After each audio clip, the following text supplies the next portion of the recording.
তাহলে ওকে আমি এখন গুলি করবো, আমি গুলি করে দেন। ডাইরেক্ট আল্লাহর কসম, তোকে মারবো লোটিস সালামে তালি বেরাইছি। দিন দুপুরে চোখের সামনে কিভাবে 2 লক্ষ টাকা নিয়ে গেল দেখুন কিছু সন্ত্রাসীরা। আজকের এই ভিডিওটা আপনারা সর্বোচ্চ আকারে শেয়ার করে দিন, যাতে এদেরকে খুব তাড়াতাড়ি আইনের আওতায় আনা হয়। এরা যদি এভাবে চলতে থাকে তাহলে কাল আপনিও এদের সম্মুখীন হতে পারেন।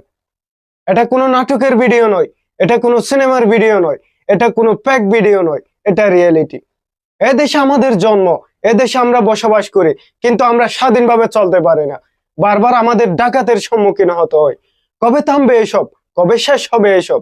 এভাবে চলতে থাকলে আমরা কোথায় গিয়ে থাকবো বলেন? কোনো কথা বাড়াচ্ছে না, মূল ভিডিওটা একটু দেখেন। তাহলে ওকে আমি এখন গুলি করবো, আমি গুলি করে দেন। ডাইরেক্ট আল্লাহর কসম, তোকে মারবো লোটিস সালামে তালি বেরাইছি। হ্যাঁ এই ওটা দাও, তো বন্দুকটা দাও। এর মধ্যে মাল থাকতে পারে না। আরে এই আমার কাছে দাও, আমি দেখছি। তুমি হাত দিই না, আমি দেখছি। গুলি দেখাচ্ছি। তোমার কিচ্ছু দেখানো লাগবে না। গুলি দেখাচ্ছি। তোমার এর হয়েছে ওর সামনে আমি তোমাকে দেখে দিয়ে দিচ্ছি। আর তুমি অবাক করে ফক করে অবাক করলে কি কেন? তোমার এই পুতালি বেরাইছে আমরা, এই তালি বেরাইছে আমরা। হ্যাঁ তুমি কি ভাবিছ? তাহলে ওকে আমি এখন গুলি করবো, আমি গুলি করে দেন। ডাইরেক্ট আল্লাহর কসম, তোকে মারবো লোটিস সালামে তালি বেরাইছি।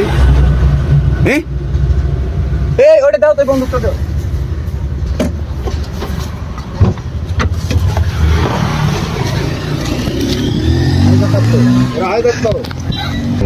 বুঝে থাকেন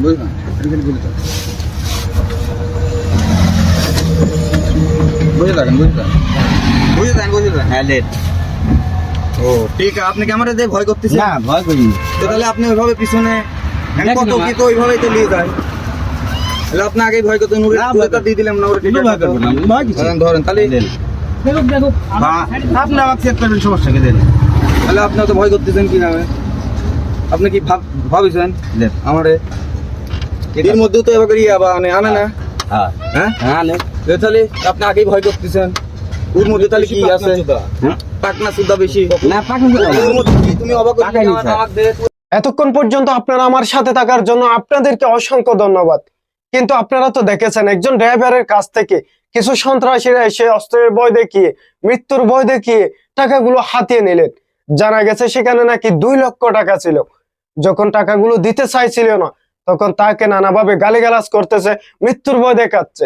আমার মনে হয় এই ড্রাইভার ভাইটি টাকাগুলো রাখছিল কিছু মানুষেরা জানে, আর সে কিছু মানুষেরা সন্ত্রাসী বাহিনীকে হয়তো বলে, তা না হলে সে টাকাগুলো কোথায় রেখেছে সেটা তারা কিভাবে জানে? আজকের এই ভিডিওটা আপনারা সর্বোচ্চ আকারে শেয়ার করে দিন, যাতে এদেরকে খুব তাড়াতাড়ি আইনের আওতায় আনতে পারে।